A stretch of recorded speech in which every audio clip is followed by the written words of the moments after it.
Allow the Lord to pickle you this morning. And that's where we get the word baptism, baptismo.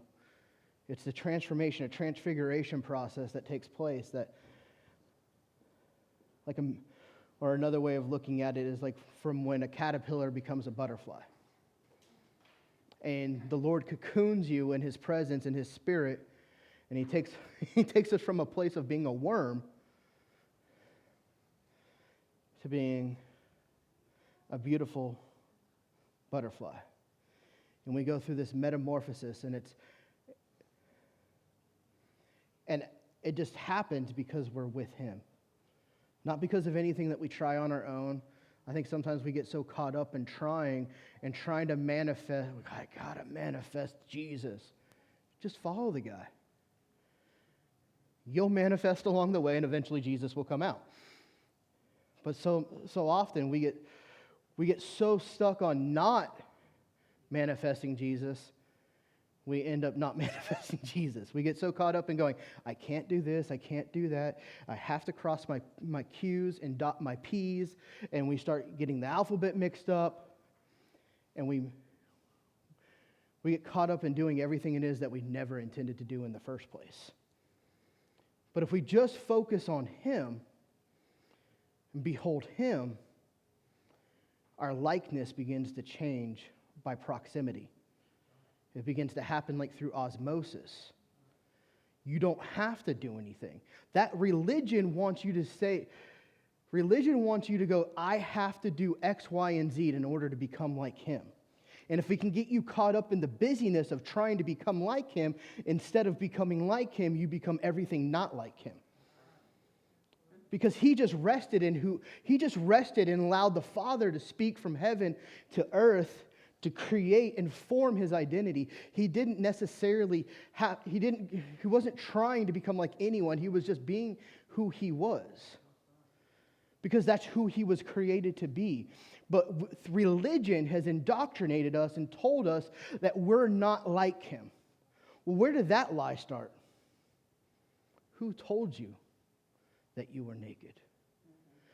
Some of us, we've been so afraid of our nakedness, but we don't realize we've become insecure in thinking that we're inadequate, that we're missing something, saying that we're not like Him and that we're missing the attributes and the characteristics of God, that we're still living in that place of the fallen state because of the garden, because of that serpent that was there that said, if you could eat from this tree, you could become like Him.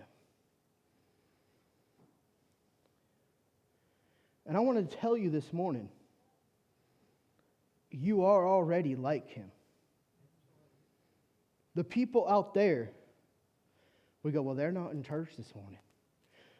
They don't have a cross around their neck. They're getting ready to dress up. They're already like Him. He reconciled the entire earth.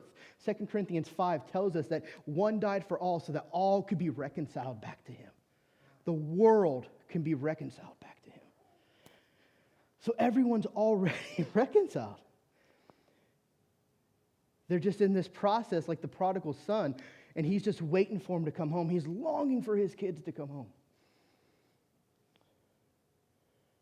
Can we just take a moment and really just in awe of who He is? And allow that awe. When was the last time that you just sat back and not understanding?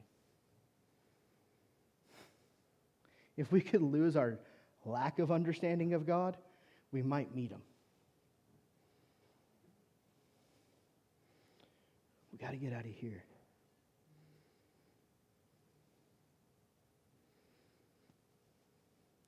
We're always about 18 inches away from an encounter. The difference between the head and the heart.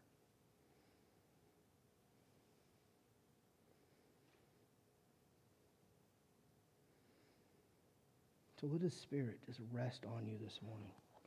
We sang it. Let's do it.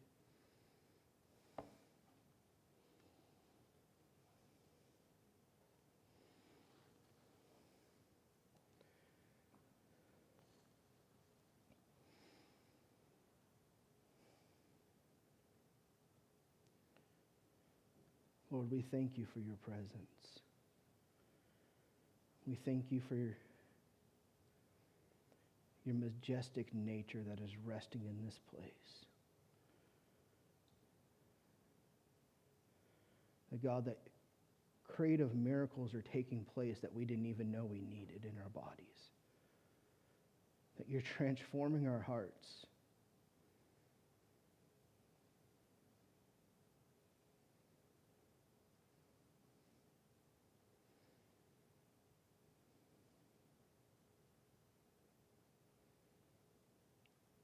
So like we sang this morning, God, rest on us. Rest on us, God. So the premise of what I wanted to share on this morning is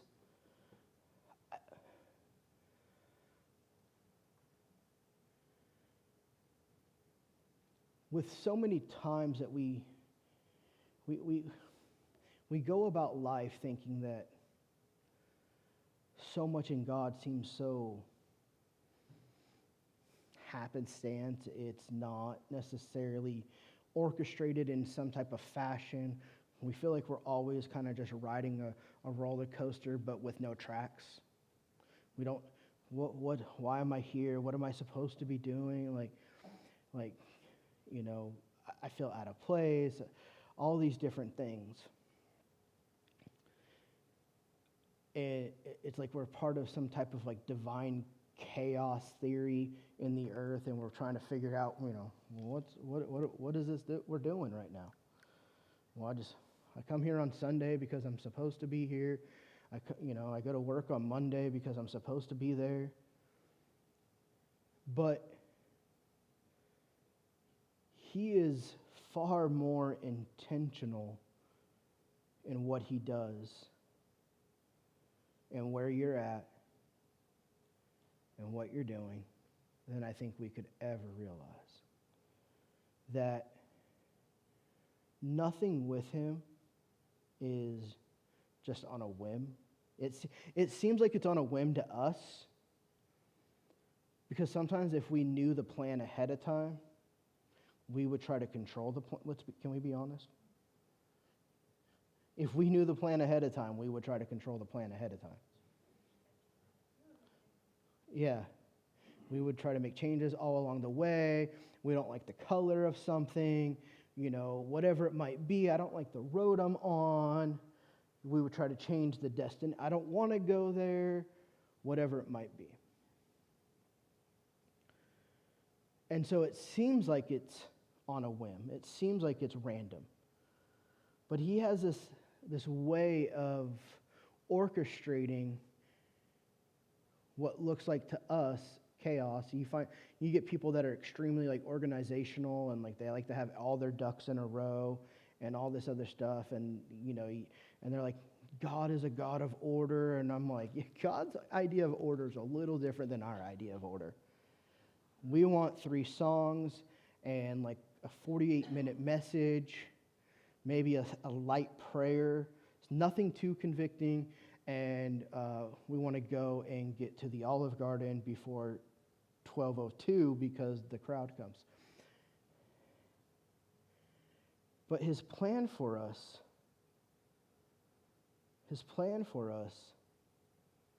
is way more detailed than we can ever realize. And it's actually like healthier for us to not realize it. And at times it's detailed, but it's simple. But we because we overanalyze. Is anyone guilty of overanalyzing? Like, I do it a lot. Like, do I want mustard or ketchup? And it feels like a life decision. And I'm sitting there before the mustard and ketchup going, Lord, speak to me. Which one do I want? Tell me the condiment for my hot dog. But that's how we get on stuff. And we want to know. We're so concerned about making a mistake that we don't make a decision. We're so concerned thinking that I could mess up everything. Can I tell you something right now? You've been called. That's what I was going to tell you.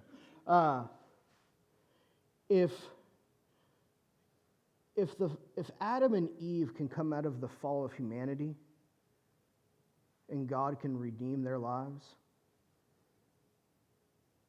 you need to be far less concerned about making a mistake. If you're following him, just keep following him. Don't get concerned about a blip in your timeline. When your timeline's like this and you're concerned about like nothing that's not, a blip in your timeline that's no bigger than the width of a piece of paper.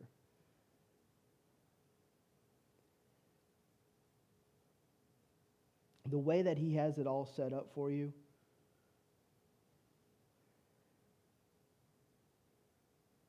he's not apologizing for anything.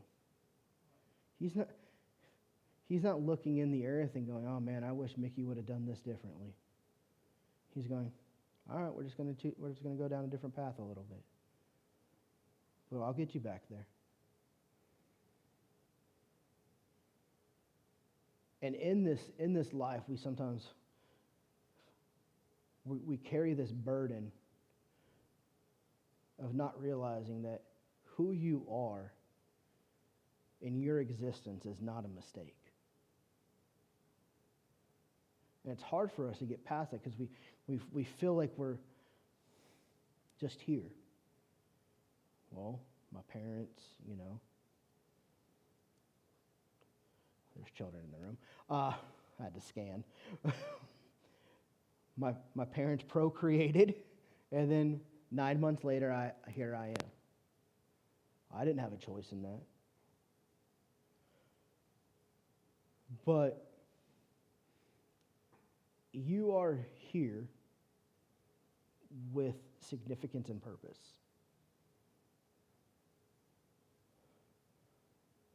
Go to John chapter 1, verse 12.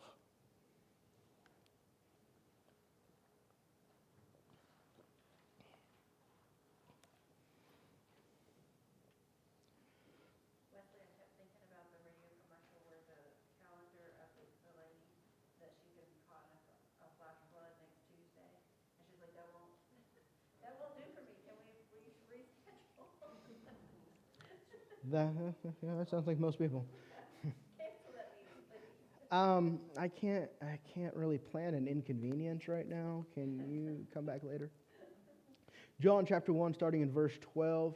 But as many received him, to them he gave the right to become children of God, to those who believe in his name, who were born not of blood, nor by the will of flesh, nor by the will of man, but of God. See, you being born is God's will. You were not born because it's in the genetic makeup of humans to reproduce. You weren't born because you're not in here right now. You're not alive because your parents planned you. As loving and as great as your parents may or may not be, you're not here because they're like, we're going to have a child. But you're also not here because your parents didn't plan you, but they decided to participate in something that creates children. You're here because God desired it. You're alive right now because God looked into the earth and saw that it needed who you are specifically. That who you are is an individualistic reflection of a characteristic of God, and he wanted to put that in the earth. See, all of us are some expression of who God is in the earth, in this room. All of us. Everybody out there is an expression. Some of them are just creative expressions. Some of us in here are creative expressions too. but we're expressions of who God is.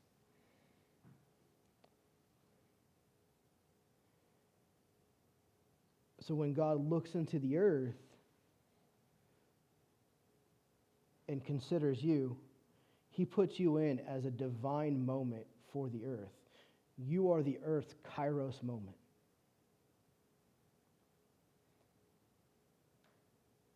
And I know it's hard to, when we hear these things, it goes against the flesh, because the flesh wants to respond with something real spiritual sounding and go, well, it's not about me. And there's a level of it that's true. But then on the other side of that, he literally came to reconcile you. So last time I checked, it was about me and all of us. Because he saw such value, he saw such worth in the human, in Aaron, in Bill,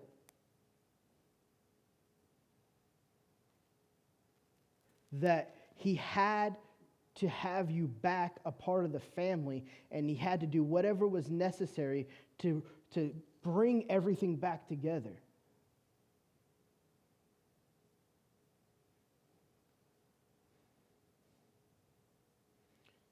Without you,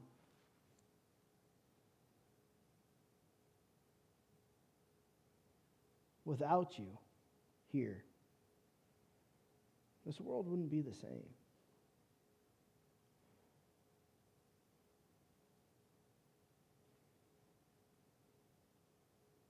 And the reality is this, is regardless if you have a close relationship with somebody or not,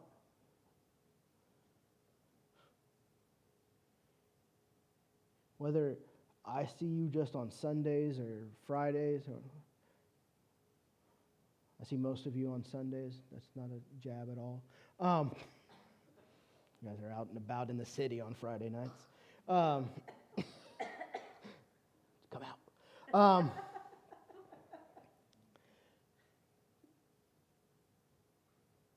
But even if I don't have a close relationship with you and I only see you occasionally, you're part of a puzzle that's a part of this church.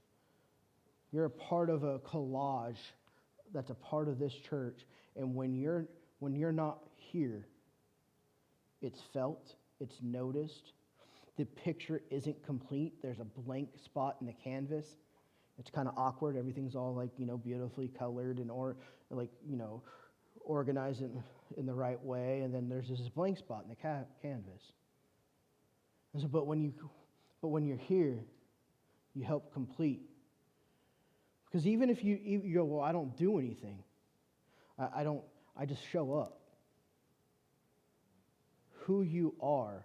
It's not about what you do, it's who you are. And because of who you are, you help complete the picture that makes up Jordan Crossing. And even on an individualistic level, who you are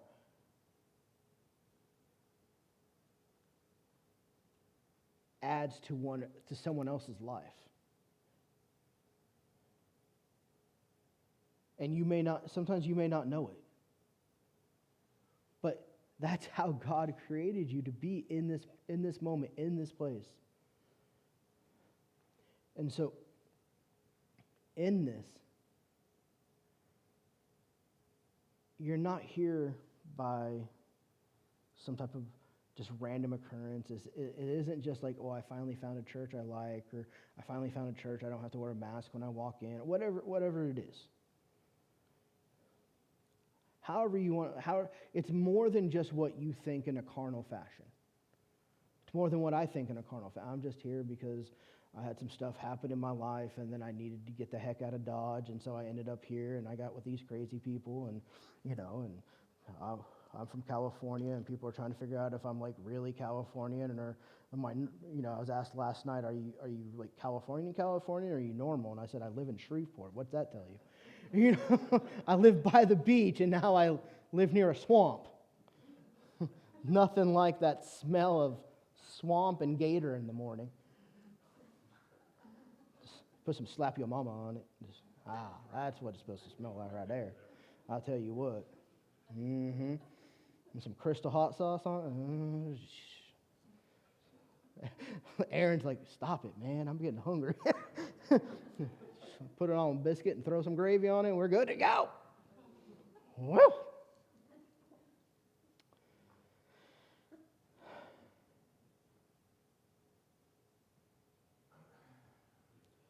Jeremiah 1:5. We all know this verse. It tells us that God knew us before we were even in our mother's womb.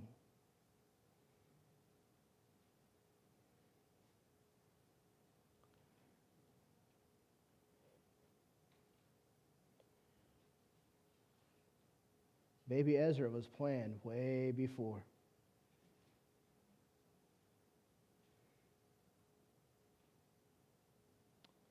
But let's go to Psalms 139, starting in verse 17.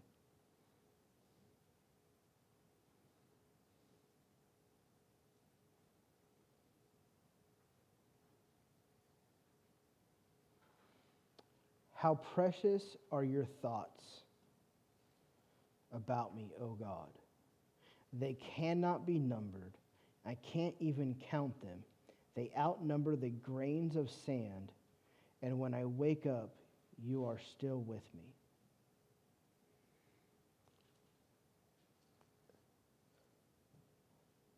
That word thoughts this is your one Hebrew word for this lesson to make it sound really spiritual. But that word thoughts is the Hebrew word rhea. And what it translates to is thoughts of thoughts of thoughts of thoughts of thoughts of thoughts. Basically, it's an infinite amount of thoughts. And it's the thoughts that led to a thought, that led to a thought, that led to a thought, that led to a thought. It's kind of like in science when every time they try to split the atom, they realize that they can't. They think they got it down to just one. And then, nope. And so, in the mind of God, every time you think you've gotten to the end of thoughts that he has about you, there's one more that led to that thought. But the psalmist wouldn't say, oh, how precious are your thoughts of me, O God, if those thoughts were, well, Bob sucks. He smells bad. Look at his goatee. He should trim it. He doesn't hold down the strings right on the guitar. You can hear the tinging, you know. Like, if those were the thought, and none of that's true.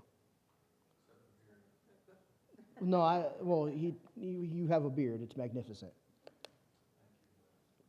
You're welcome, Bob. But the psalmist wouldn't say, oh, how precious are your thoughts of me, O God, if those were the thoughts of God towards him.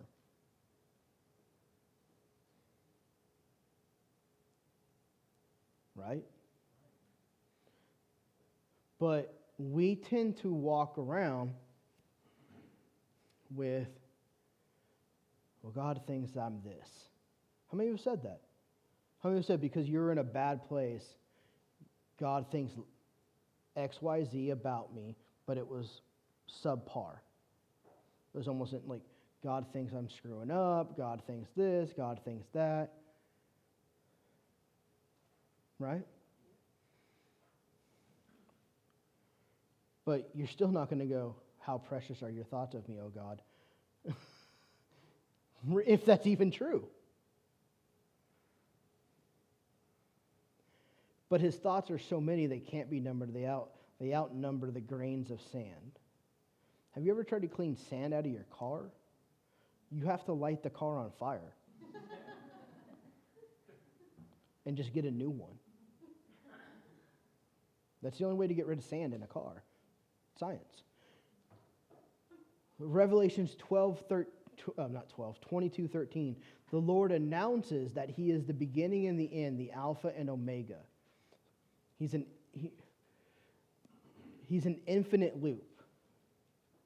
So if we take that into consideration also in Psalms 130, and I promise this is going somewhere. In Psalms 139, God himself is the beginning and the end, the Alpha and Omega. He's literally infinity. And his thoughts, so he has no beginning and no end. But his thoughts of you also have no beginning and no end. And here we have the psalmist going, they're precious. Not like southern precious, like, oh, bless their heart, which is more like the southern version of going, they can go somewhere. And not to the... we can begin to deduct that God is, his mind towards us is always in this good place. Even when you're in a bad place, his mind towards you is in a place of hope.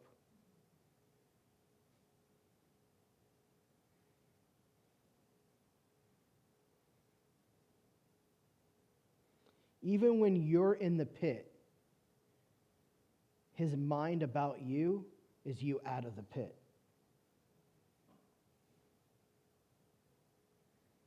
When you're in the belly of the whale,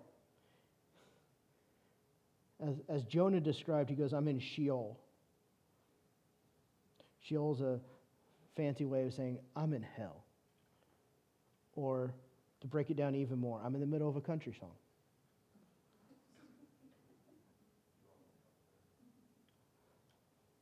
I am. But God is saying, you know what? I see you more in like an R&B, Boys to Men, love romance song. He's not going to give up. He doesn't see you in that pit. He doesn't see you in that place of darkness. He'll bring you out of it, but his mind about you isn't in that place. His mind isn't bending going, oh man, Susan's really messing up now.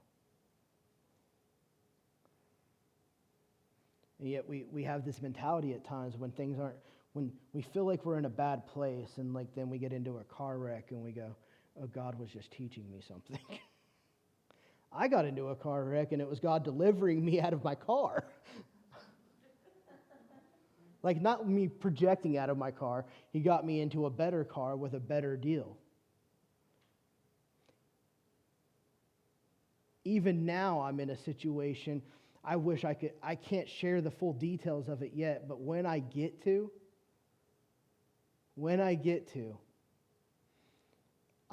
it will be one of the craziest. One, you're going to probably call me an idiot. Two, you're going to be really amazed by what God did to get me out of the situation. And it's going to be awesome. At least that's what I keep telling myself. So, in Genesis 1:31, God looks at all he created. Like he really takes it in. And he says these words, it is very good. But he cannot say that. Like, you got to remember, Jeremiah 1:5, you were in him. And I know that I'm fragmenting that verse, but the principle of the matter is if Jeremiah was in him before he was in his mother's womb, I think we were too. So we were chilling with the Lord in heaven as little spirit beings running around.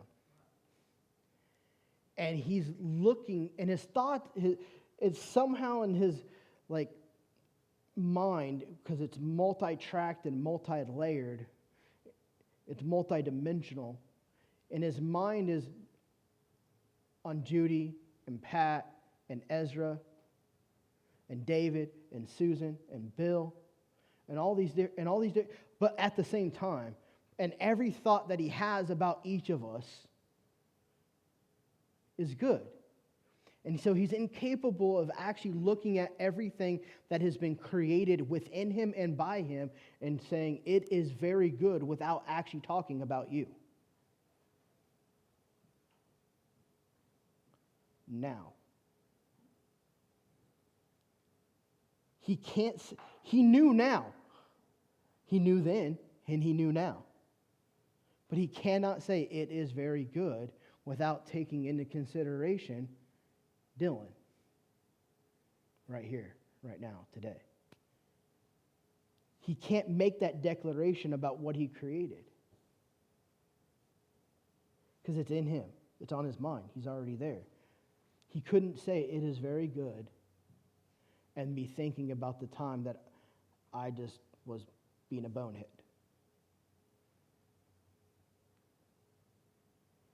Because Isaiah 43:25 says, I blot out your transgressions for my benefit. The Lord's saying that. The Lord is saying that before Jesus on the cross. I blot out your transgressions for my benefit. That's like, someone just need to let go of whatever happened yesterday. Or whatever happened on the way to church. I don't care if they cut you off in the Dunkin' Donuts parking lot. Just forget it.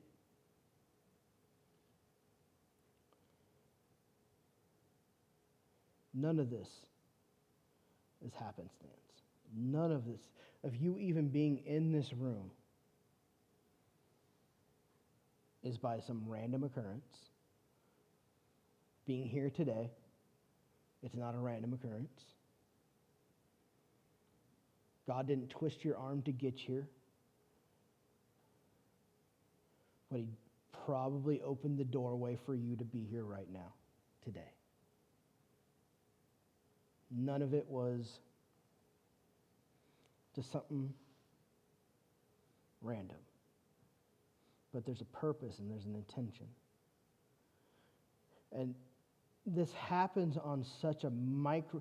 We tend to think God in macro and big situations and big ordeals, and we look for the big stuff, but God is in the micro things. I would put it this way. God is more in the journey than he is in the destination. We're always looking to get somewhere, but we don't realize that God's here walking with us. Even if we're walking around the mountain the 15th time, he's with us. I mean, he would like to go to the top of the mountain at some point, but he is with us.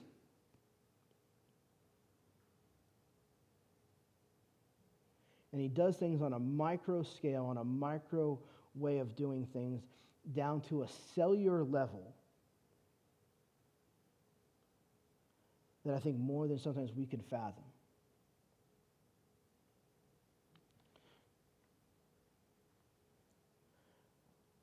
This past August, not this past August, I just realized what month we're in. We're in October. Tomorrow's November. So August of last year, I was down with our friends in Corpus Christi. I was with Brad and some other guys, and I was like, I think we were like 15 services in at that point. I don't know. It felt like I was there for 4 years. But then again, 2020 felt like the longest 20 years of my life. So we X number of services, long weekend, longer, turned into and then on a Saturday, and then on the Sunday we had I think 5 services combined. I was, let's stop this. There's not enough caffeine in the world to help this. And I was just in a foul mood, honestly. The last place I wanted to be in was in my 12th service that week. I just put me under a tree and let me rot type. I was having a Jonah moment. I was ready to be done. Anyone else be there? Anyone there right now? I get it. Me too.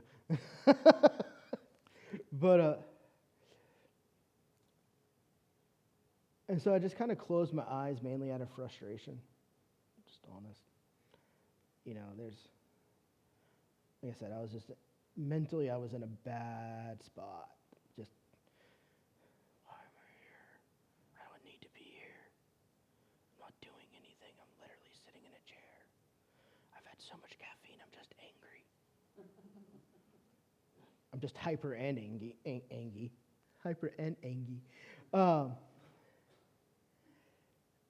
And the next thing I see is the Lord in front of me. And he's extending his hand and he says, come with me. In this moment, like there was this battle happening between my flesh and spirit. My flesh didn't want to go where he wanted to take me, because it was like because my spirit knew where we were going, but my flesh was like, heck no. Like, I don't want to go there. And what was going on was I knew where he was wanting to take me, and my flesh wasn't wanting to go because it was dealing with the fact of the rejection that was in the situation. But my spirit didn't want to stay here, like earth-wise, because it didn't want to deal with the rejection that it was dealing with here. Because what was happening is I was battling this thing of rejection, this thing of the sense of like abandonment, this sense of like, well, I'm alone in all of this. And I'm in this place, and the Lord brings me, like, it's like he's think like Peter Pan and Wendy, like we're all going to Neverland, but it was like in the spirit. And the next thing I know is like I'm in this dark place, but I knew where I was at. I was inside the womb, like my mother's womb. And I'm sitting there, and and I'm with the Lord. And like out of my peripheral vision in this moment, I see out from over here, I see an egg coming down, like, I don't understand how to explain all that. You teach me later. But I see an egg come. And then like I see like a sperm cell come, and I watch the Lord, like there's many to choose from, and I watch him take one egg specifically, and I watch him take one sperm cell specifically, and he brings them together. And it's like the Lord looks at me and he says, Wesley, I don't do anything random. I'm full of intention. I chose which cells to bring together to form who you are in your mother's womb. You were in me, and now I formed you in her. And I broke. I was a blabbering brook, like, just like water, snot, everything coming out of me all at the same time, And see, but the backstory of that is my mom had me when she was 18. And depending on the day and what was going on in life, some days I was her salvation. And then other days I was a big inconvenience. Guess which one little Wesley grabbed onto the most? And then you take fact dad was MIA, all that sort of stuff. And it carried on through my adult life, even to the point I just assumed that I was just a random occurrence. I was just a statistic, another baby born. And here the Lord shows me, you know what, Wesley, I don't do anything by random. And the reason why I'm explaining this today, this is how much thought he puts into you breathing right now. That's his love towards you. That he's put this much thought into you being alive in this very moment. So that you can grab a hold of that you are not without purpose. That you're not here by just random occurrence.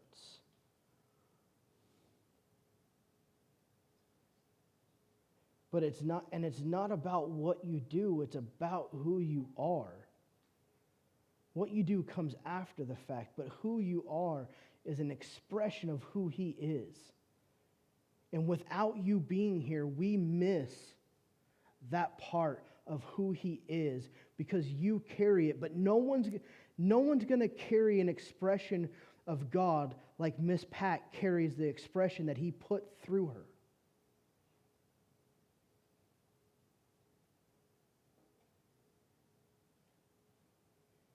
likewise. We've yet to see it, but we're going to. No one's going to carry the expression of who Ezra is like he is and like he will, but we've yet to see it. There's an expression of God on the inside of you that's longing to come out. And I just want to say this to you. It is safe for you to be you now. It is safe to be who He created you to be. That there is no need to, that's right, buddy. There is no need to hide at all any longer, anymore. That you can be who it is that you were always created to be. And who you were always created to be loved.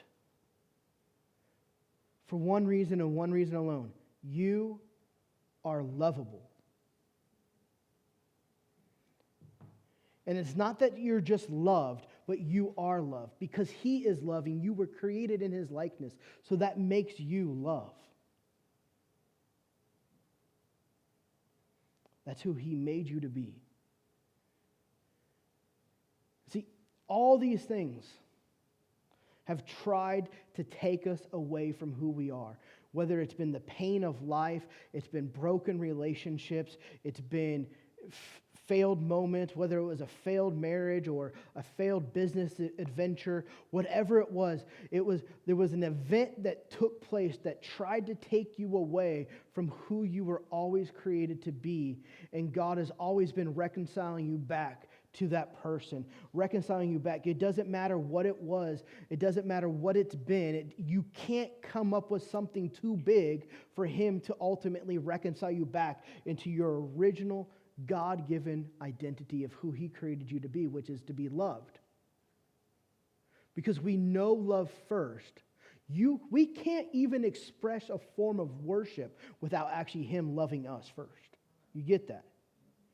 We can't respond to Him, with high hands lifted up high. Like, we can't do that without Him first showing us love, without Him first showing us the love that He has for us. And you're not going to find a greater expression of love than Jesus giving His life as a sacrifice so that we can come back to the family. Nothing is going to be a greater expression of that thing. At all.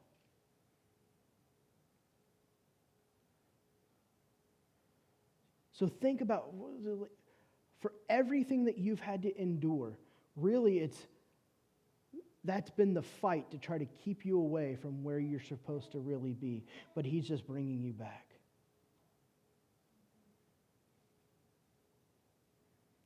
And I can tell you this right now, that there is a love that outweighs the heaviness of pain. And this love put all the pain and anguish upon itself, carried all the burdens for you so that you don't have to carry it. And it put it to rest.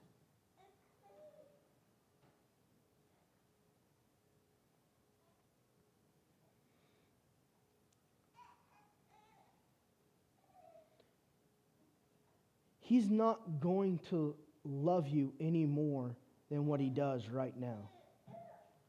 His love for you doesn't fluctuate depending upon your ability of loving Him. His love for you does not fluctuate depending upon your obedience.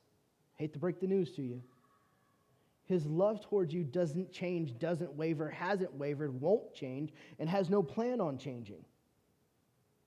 He loves you simply because He loves you, because He loves you, because He loves you, because that's who He is. You can't take that attribute away from Him and Him still be God. He literally said, I am love. So if you take out love from the equation of, or the formula of the recipe of who God is, He's not God at that point. And so He loves you simply because He loves you. And as we begin to understand in the heart and mind of how loved how we are loved, we will respond in that way. I spent 14 years of my life thinking that God was trying to teach me how to love people. I was working on writing a book about it. I was going to call it the love equation. It sounded great. And a couple years ago, as I was sitting in the ministry school I was running, and I was working on, for lack of a better term, fleshing out the book by talking about the various subject matters. Because I had the outline of the book, but so I would teach it. I would teach it in my class. We had a whole week dedicated to called the love equation. And as I'm sitting there one day and I'm teaching everybody, and they're going, and everyone, and people are being affected by the message and the stories and weeping and, and I hear the Lord go, "You're not writing this book." Why? You don't understand the message. And in my head, have you ever had someone tell you, like, you've been doing something for 15 years, and they go, "You don't know what you're doing"? They try to teach you. You almost, in some cases, you're almost considered an expert in the whatever field. Not to say that I was an expert in the love of God. I was, far from. I was just telling someone last night, I was like, I've been doing this for 19 years, and I still barely know the guy.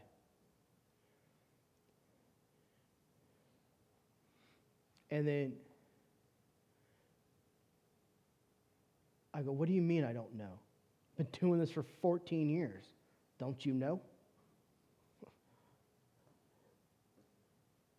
And he goes, "You spent 14 years thinking that I was trying to teach you how to love people, and I was trying to show you how loved you are."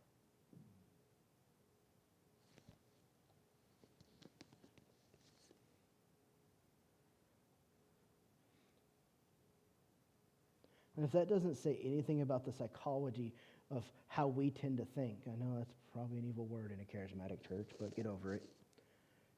We would rather go, it's easier for me to see God's love in Susan than see God's love in myself. But can I tell you, there is not a thing about you that he doesn't love. In the words of John Legend, he loves all the curves and all the edges. He'll take all of you. He's not sitting there going, "You know what, Dave, I love everything about you, but your hippie hair." No. He does. "Bill, your lack up." And your small truck, Bill.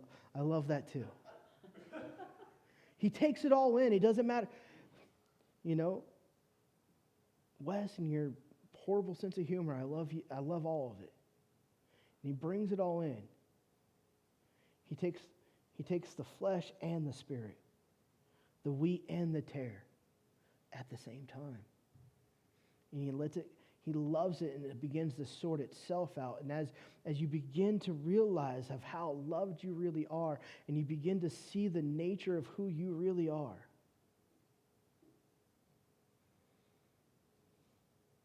it's not that he pulls the tare from you. You start seeing yourself for who he really created you to be. And you begin walking away from the tares in your life. You begin walking away from the things that you realize that is not who you really are. You begin walking away from the anxieties. You begin walking away from the things that create fear. You begin walking away from the things that create insecurity in your life or inadequacy. You begin walking away from all these things that you're not. You realize that, wait a minute, those things actually have no part of me. I'm light, and so I don't have any, darkness can't even exist. Well, I don't need to know this anymore because I trust him.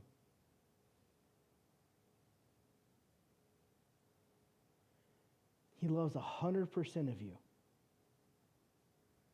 100% of you.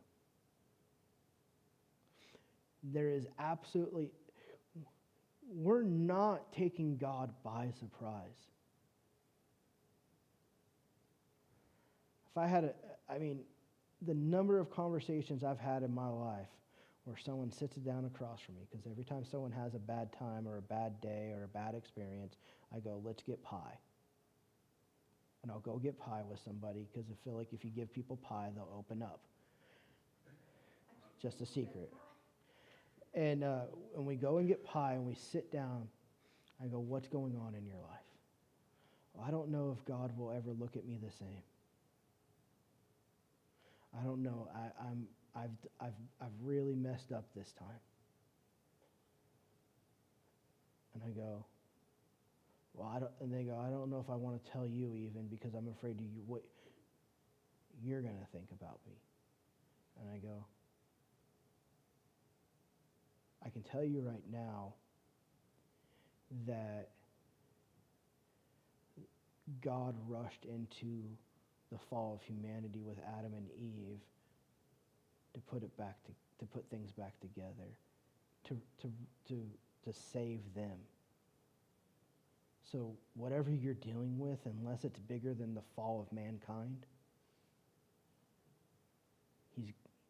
you'll be okay. As far as I'm concerned, my mind's made up about you. I don't care about everything else. I just want to figure out how we can get through this. His mind about you doesn't change. And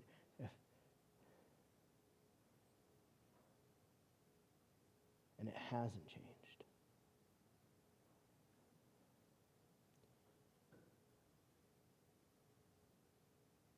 And I just want to say that this morning,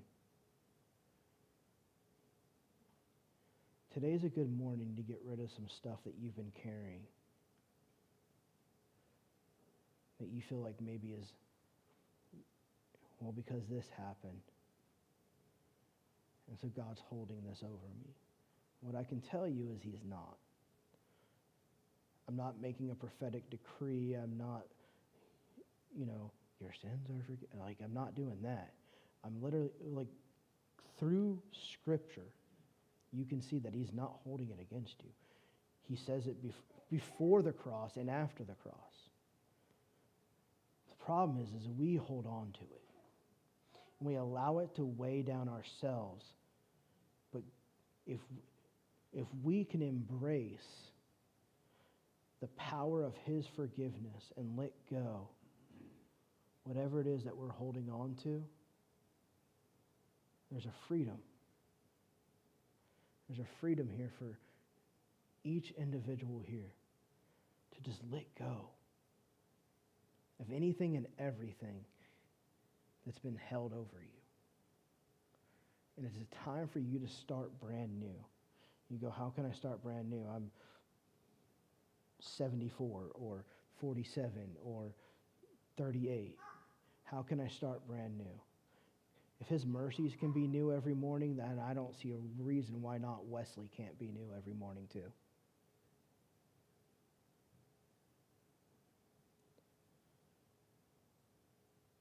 So this morning, take a moment and just allow him to just lift any and every burden. His yoke is light. His burden is easy.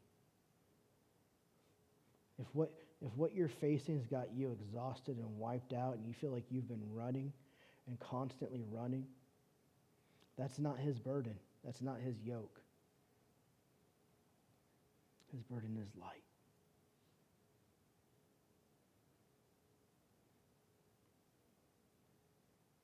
Father, I ask, would you cut the strings or the chains or whatever they are of any and every single burden that is not of you? That you would cut the attachments to any baggage, luggage, or any of that stuff that we've been carrying towards ourselves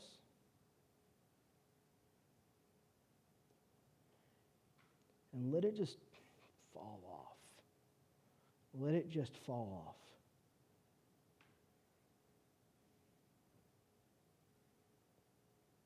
And I ask God,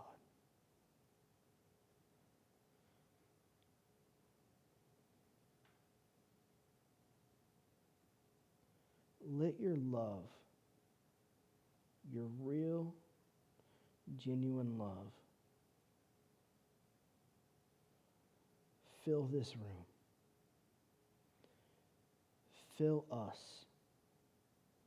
May we have a fresh baptism of love, a renewed submersion in your love.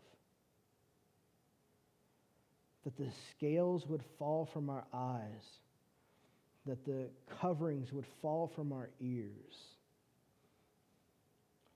that the power of your love would come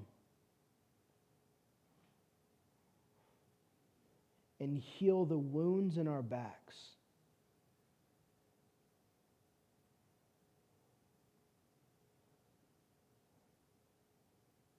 That it would come like a force field over the mind.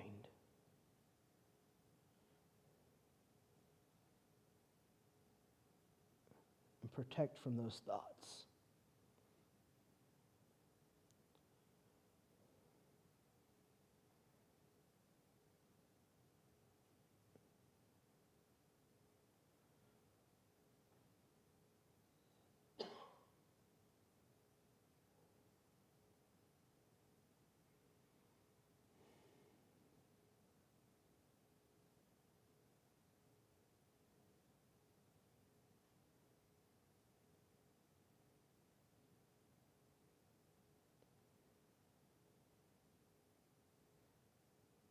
Let there be a new sense of freedom this morning, God, as people walk out of here. May they carry such a spirit of your love that when they walk out of here and wherever they go, others would be set free.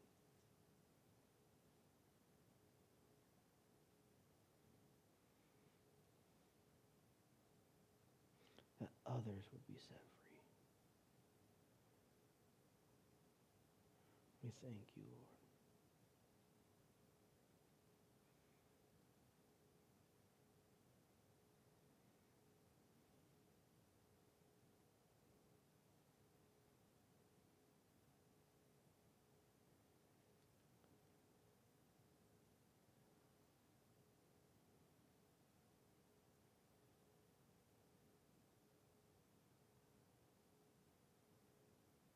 This is going to be weird.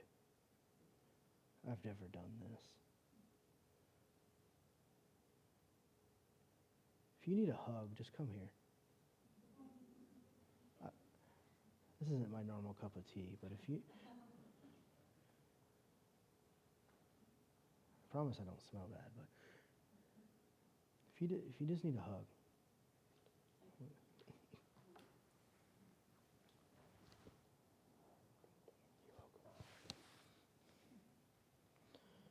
Because sometimes you just need to know you're loved.